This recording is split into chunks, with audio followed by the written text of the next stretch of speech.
Brewtallyspeaking podcast is proudly sponsored by Rockabilia.com.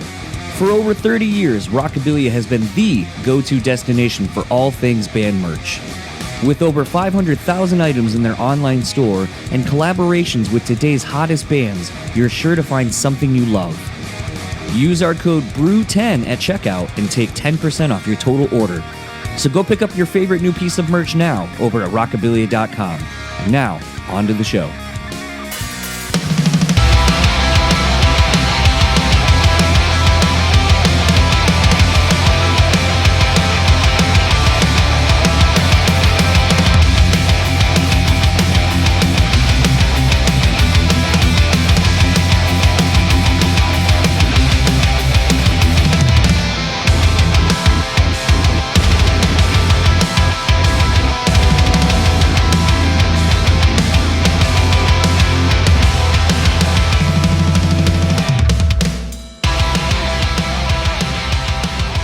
What's up, everybody? Welcome back to another episode of the Brewtallyspeaking podcast.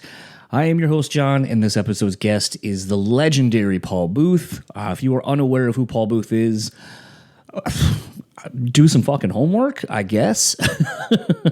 But as someone who has been getting tattoos for 20-something years at this point, Paul Booth was one of the first names I learned as far as just one of the big icons of the industry. And it's really weird because I kind of talk about this with him a little bit, but it's a thing where when tattooing when I started getting into it, it's sort of before the big like reality TV swell of, you know, the Kat Von D's and the Ink Masters and like all these other shows. And it just was really interesting to kind of see how Paul has sort of traversed the tattooing industry and kind of branched off into music and a lot of these other things. You know, I remember it being a pretty big deal. Like some of the musicians I was into, famously Corey Taylor getting a piece by him, Mark from Chimera having a piece by him, even kind of more to what I'm saying. Like I remember on Uranium, Mistress Julia getting like, I think a back piece or something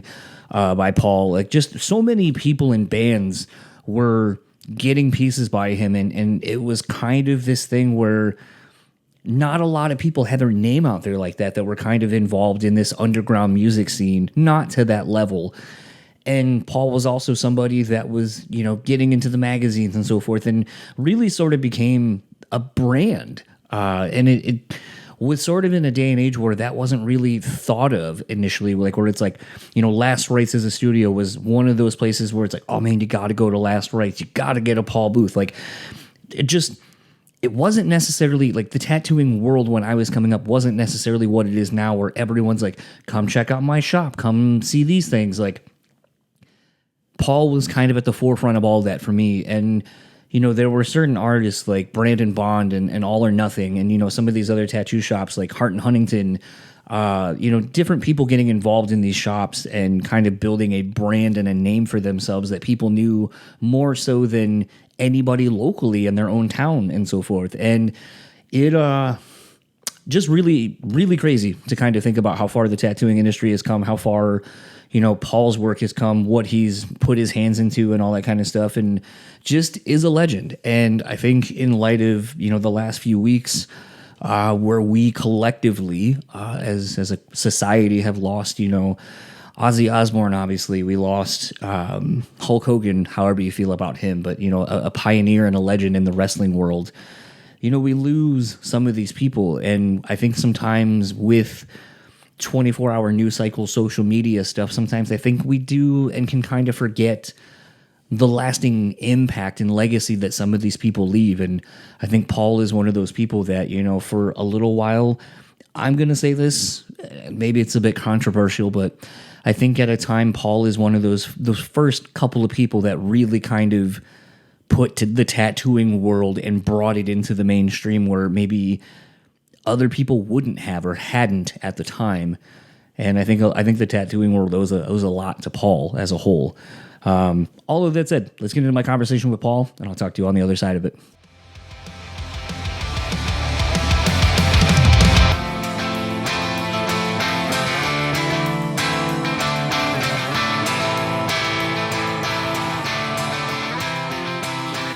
So, I feel like I have wanted to have a conversation with you for a very long time, being a fan of tattooing and collecting tattoos for 20 plus years myself.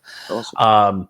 Something that I like to kind of do on this show is to kind of dive more into getting to know the person, as opposed to just kind of asking sort of softball-y questions. So something in thinking about you and how large you loom to a lot of people in the industry is being almost 4 decades into your career. I imagine, like anything that anyone does in life over the course of time, that it essentially kind of becomes tedious and routine and like a job and mundane. So something I was trying to think of today was, how do you circumvent that from happening? Like, what are some hobbies maybe that you have, or something that really allows you to just kind of like find that creative freedom and get the juices going? Well, I still am lucky enough to say that I love tattooing itself. Um, the act of tattooing still blows me away. When I started, it was about the magic of it, the permanence of it, the ritual, everything, the green soap, the pain. And I loved every aspect of it. So I jumped into it, as I tend to do when I like something.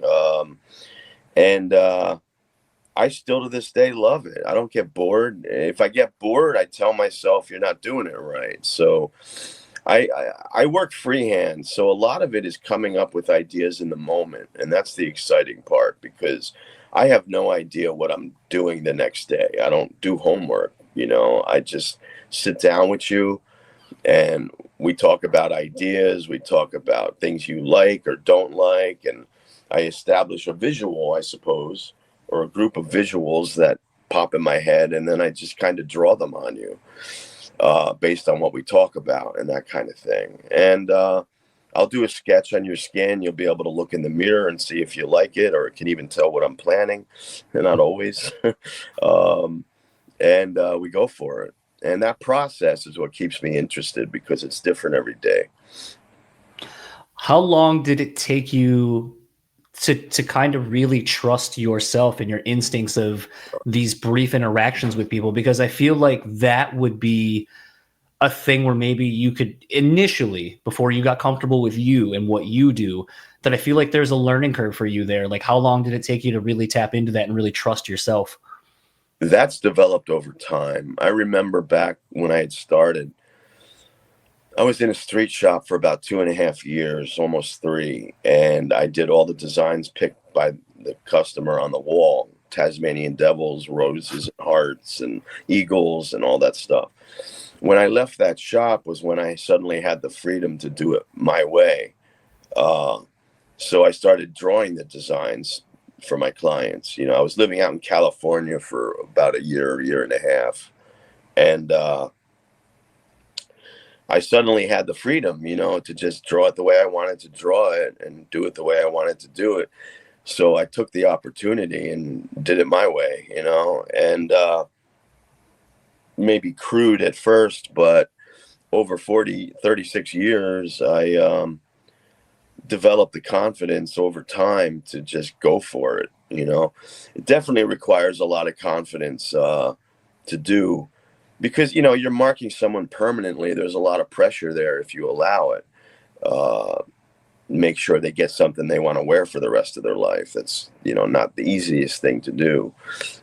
So with so many years of kind of interrogating my clients, consulting with them maybe is a better word than interrogate. I think you had it right the first time.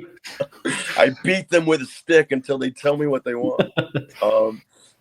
Maybe I should, I don't know, but no, I basically just run with it. Like I know what I'm doing, so I know I can.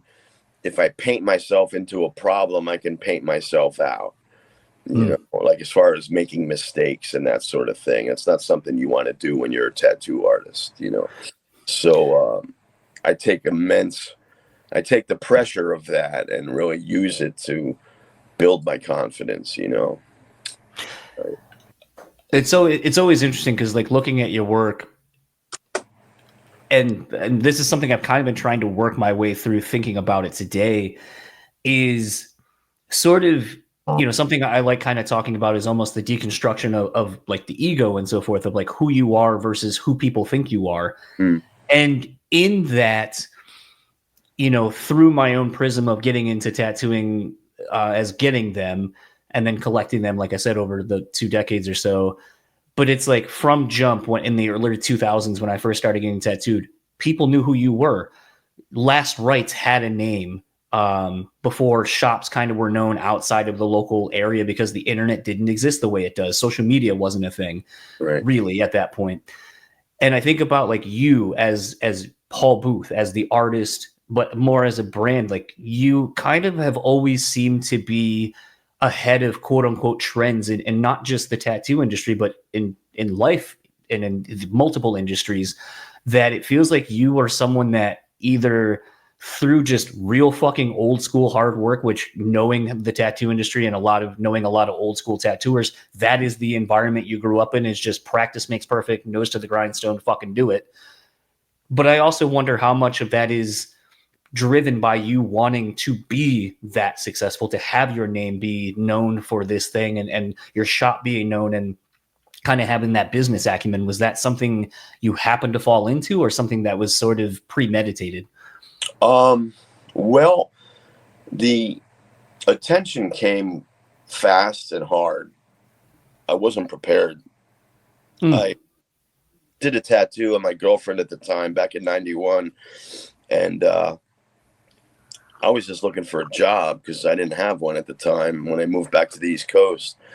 And I just wanted to tattoo in a shop. I didn't want to do tattoo parties and all that shit. I didn't want to be a kitchen magician, I go to this convention, and I was just hoping to find a job, as I said. And the next thing I know, we're on the cover of the magazine, the next issue of the magazine. I'm getting interviewed.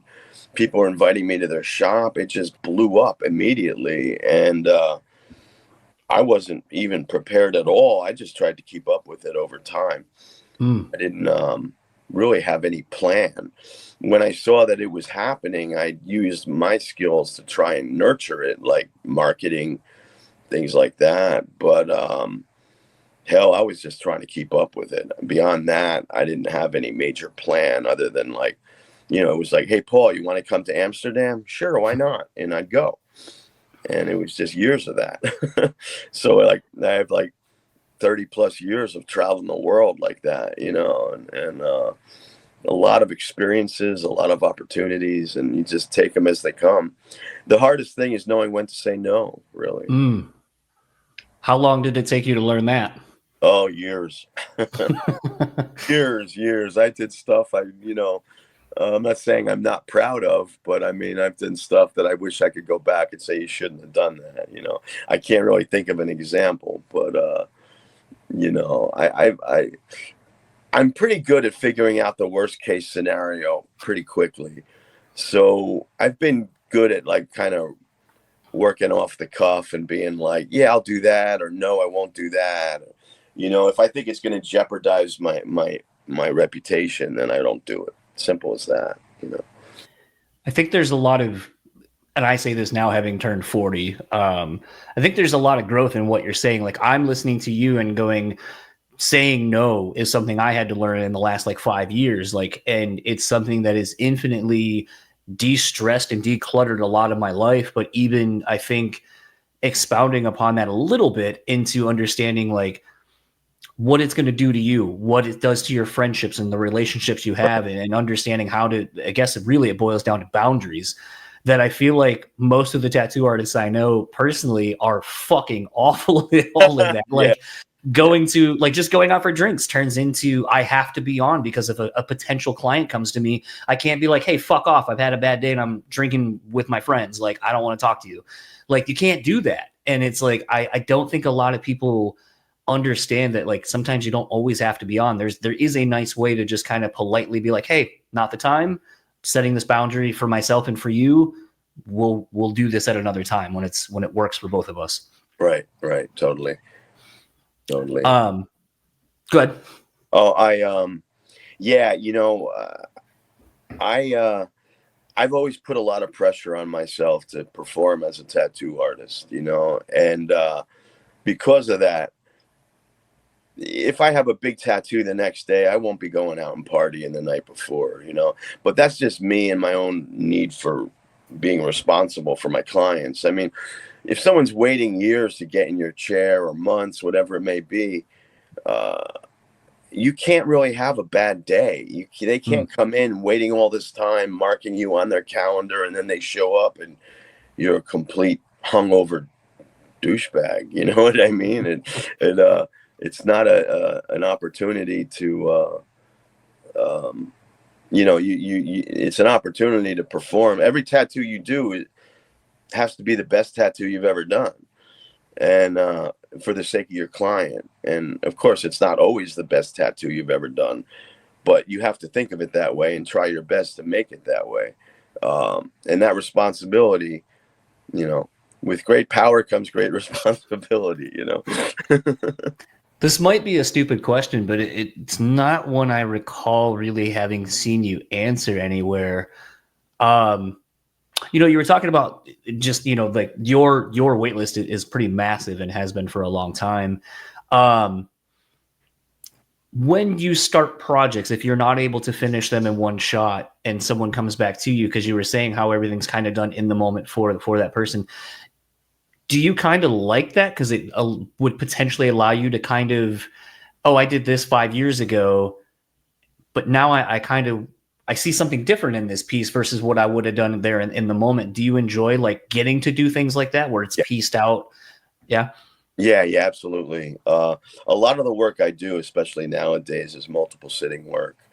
That's not all I do. I'll do a one sitting piece, no problem. But a lot of the people that come to me, they'll fly in or they'll come a great distance. They want something big, like a full sleeve or a full back or a bodysuit even, and it's really exciting because every time is different, every tattoo kind of is personal to the person wearing it. So doing the same thing twice is kind of impossible, nor is it something I want to do, I mean, I may do leaf men as an example, I have a distinct style that my demons have a resemblance to each other. So, the whited out eyes and the brooding face, and this is kind of my signature style, I suppose. I don't worry about doing it twice. I don't really. I make the tattoo fit the flow of your body. Your musculature is important. So by doing it that way, you never draw the same thing twice because every body is different. So it gives you the opportunity to explore further the possibilities. This might be a really weird question.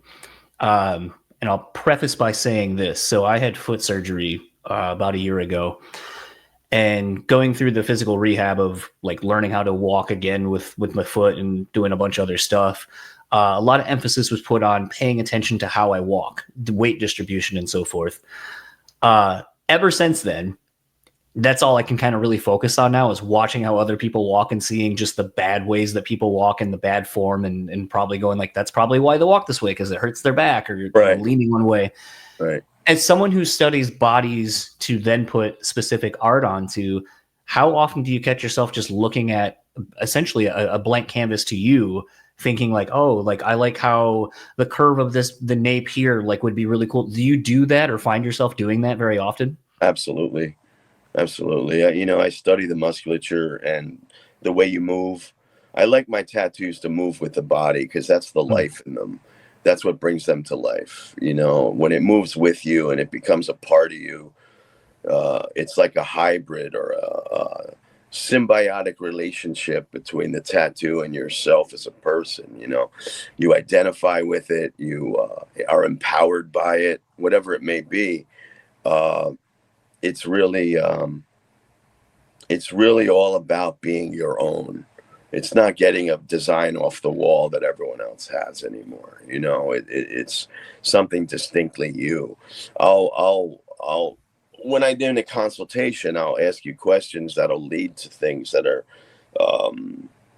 built around you and your life, you know.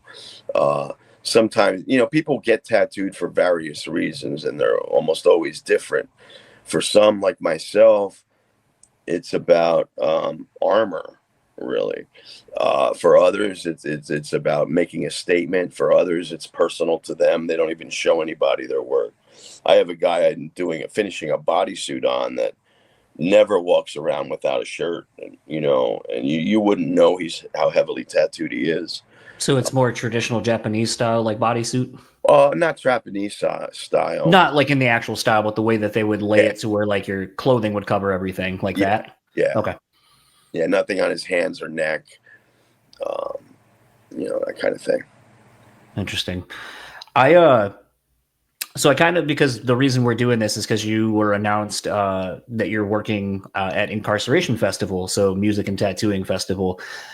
So I kind of wanted to ask a couple of questions that sort of correlate from like band music world into tattooing and so forth.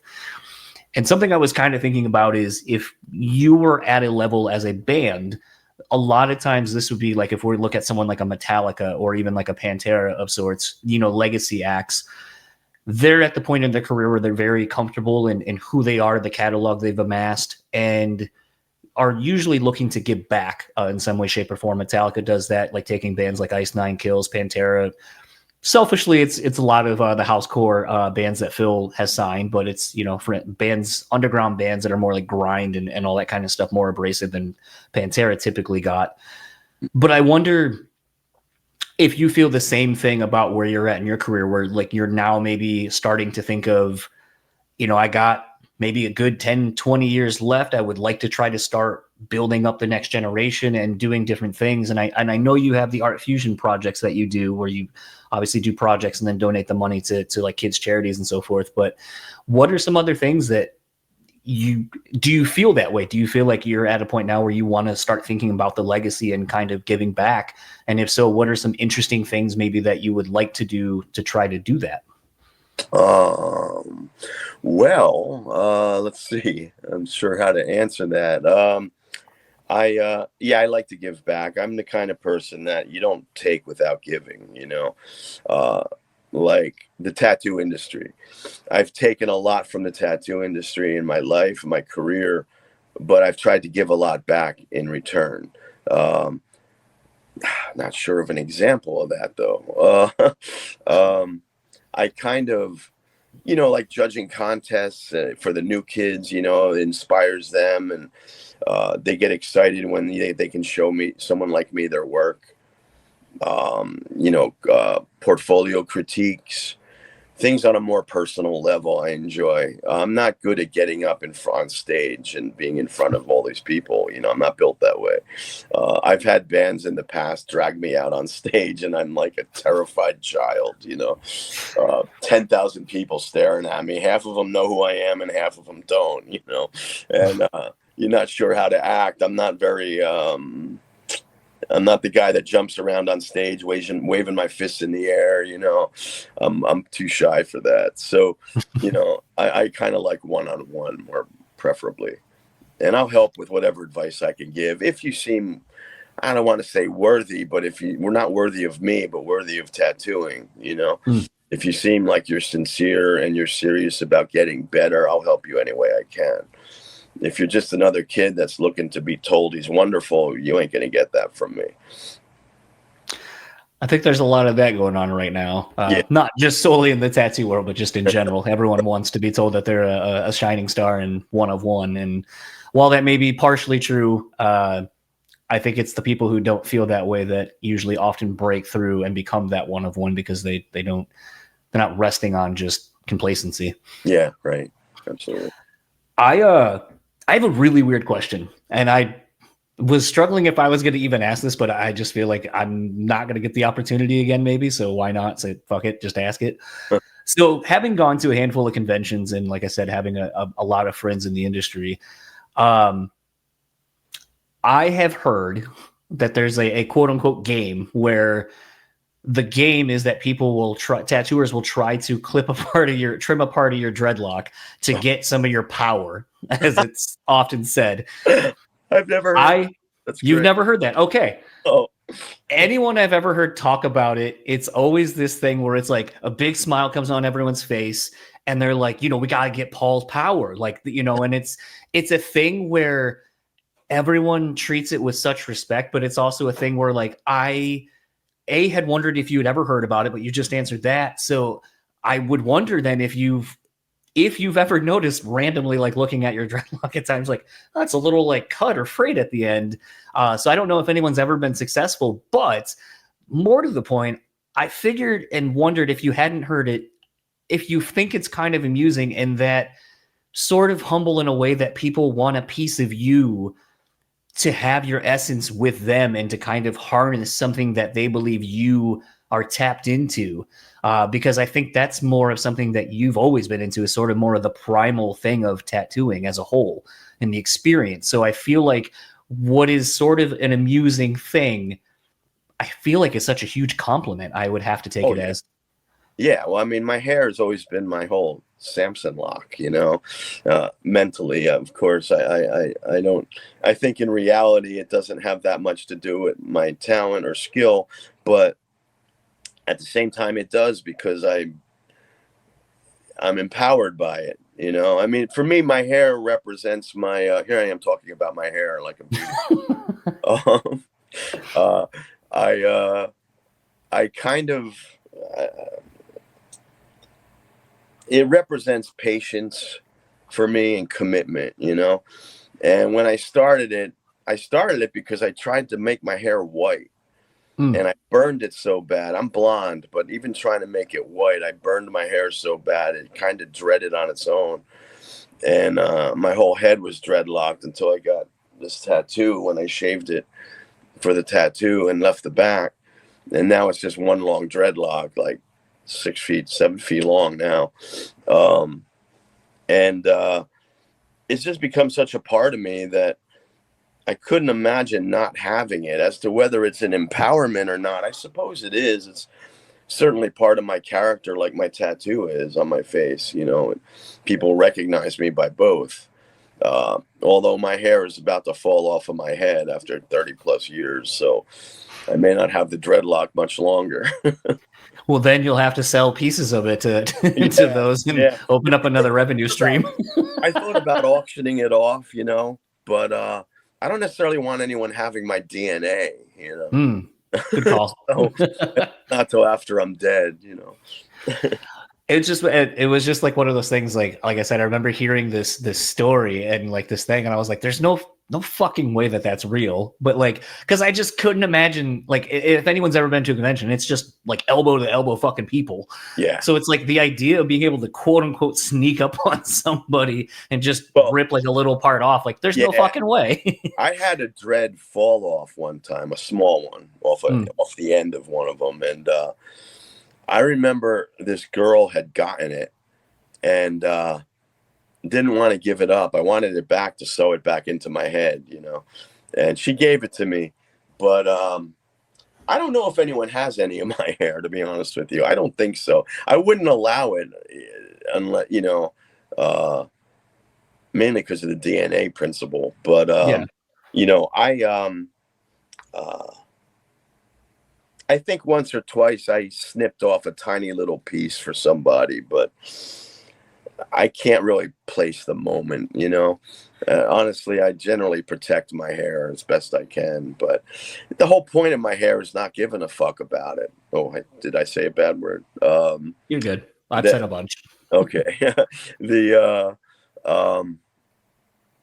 all, I haven't owned a brush in 30 years, so my hair is negligent to me. I don't really think about it. It just swings off the back of my head, Yeah, I just it was a thing. I just kind of thought of it. It was like, you should do like what Lemmy did with his ashes when he died and just put him in a bullet and then send him to like his best friends. Like, I guess that's what you do with the dreadlock, like put it in a thing and then everyone has to like, you give it out to those that you deem worthy and they wear it as a keepsake of you forever. I'd probably put my ashes in a bullet, but only to shoot my enemies. Rather than send it to my friends, I would just have someone shoot my enemies with the bullets, That's more me. That's a good one. I have you been, so like kind of last question for you. Have you been to the the prison where you're going to be tattooing next to? No? I might have went to a bike meet there many years ago, if there was one. I went to a bike meet at some prison in Ohio, but I was like in my 20s then, or 30s or something. It was a long time ago. Might have been. I would assume as a horror fan, you're pretty excited to check out the thing and maybe hopefully see some spirits or encounter something a little spooky. Yeah, one night we're supposed to go ghost hunting. So that's always fun. I'd like that. You know. Have you come across anything, or has anything attached to you in your travels? Let me tell you, man, I have a large collection of bizarre things. Maybe you can see some of the skulls behind me on the wall. But basically, I have so many items in my collection that were even told to me they were cursed when I got them. And so I know I have things that are quote unquote cursed, but I have yet to ever see a ghost in my life, to be honest with you. I'm not really a believer. I'm more of a science guy, you know, echoes more so than conscious spirits, I suppose you could say. So I like to go ghost hunting and all that fun stuff, creeping around in the dark. But do I expect to see a ghost? Not really. Not really. If anyone was going to be haunted, it would be me, is what I'm saying. And I have yet to be haunted. So it was one of my. I don't know. Was gonna say it was one of my favorite random episodes was getting to talk to Stormy Daniels when she was doing her paranormal stuff at the time. And so it was kind of fun to tap into like that world and talk about it a little bit more, but because I don't usually have the opportunity to. So it seemed like a good last question to kind of ask you and get into a little bit. But last question for you, where can everyone find you or anything you'd like to plug online? Well, there's paulboothart.com, paulboothbrand.com. The brand is all where you can find my coffee and my other merch. Devil's Pack Coffee. We started last year, and that's pretty exciting. It's really good coffee. And other items, t-shirts and things like that can all be found at paulboothbrand.com. And I don't know. That's about it. If you're interested in getting tattooed, you can email lastritestattoo@gmail.com. Other than that, I'm wherever I am. Who knows? Well, thank you. Well, thank you so much for taking the time. Like I said, really was looking forward to this one. Hopefully down the road, maybe can do a little bit of a longer one and delve more into some other non-tattooing things. But I figured this kind of covers a lot of things for those that may not know you and some that do. All right. Right on. Well, enjoy the rest of your day, and thank you so much again. Thank you, man. Take care. You as well. So that was my conversation with Paul. Want to thank him once again for coming on the show, and apologies to him and anybody else for sort of the delay in getting this episode out. At this point, incarceration already happened. I really wanted this to align with that appearance and so forth. But as you kind of may have heard in my last episode that I posted, or even some of the Instagram stories I've done, life's just been kind of fucking hard and figuring things out and finding time, more so for myself just because life has been busy and shitty. And this took a backseat. And I think sometimes we just overdo things and don't put our full selves into the things that we're passionate about. And instead of having diminished returns, I wanted it to be something that I was excited to do and not just kind of, here's this episode. That said, if you haven't seen any of those things, I want to take a brief moment to just kind of say that some changes are going to happen for the immediate future. After this episode and the one that's going to come out next with Sydney Kane, I am probably going to more of a seasonal format for the show. I don't know how many episodes that's going to be. I'm playing around with maybe it looks like it's 5, and maybe I'll wait a little bit and get to like 10, and then just kind of drop them all at once. And I don't really have a definitive time frame of like, and then it'll take 3 months and you'll get another season or whatever. But it's just been really, really tough to try to find time to get podcasts done, to try to keep up with the weekly schedule. And as I had kind of said previously that, I want to kind of change what I'm doing and not just fill a week with someone that maybe I don't care as much about or I'm not as excited about, but that I ultimately want to do have things be presented that I clearly am.